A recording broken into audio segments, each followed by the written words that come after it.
Stop believing your job will save you. Stability ang biggest financial myth. Alam mo yung mindset na, okay naman ako eh. Maayos naman yung trabaho ko. Let me tell you a story. Actually, start checking news at least last year, 2023, 2025. How many jobs were lost from the biggest companies in the world? And most of them thought their stability was guaranteed.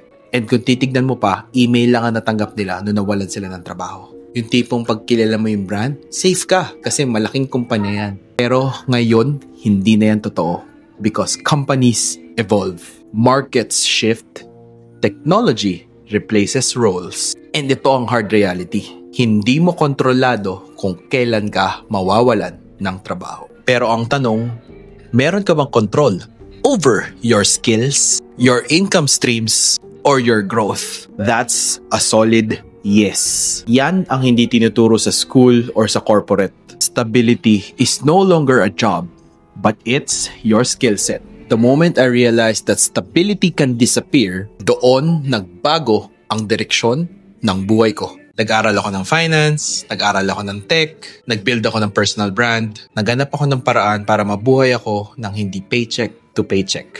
Ito ang katotohanan na ayaw nilang tanggapin. If your only source of income can disappear tomorrow, wala kang stability. You have a blind spot.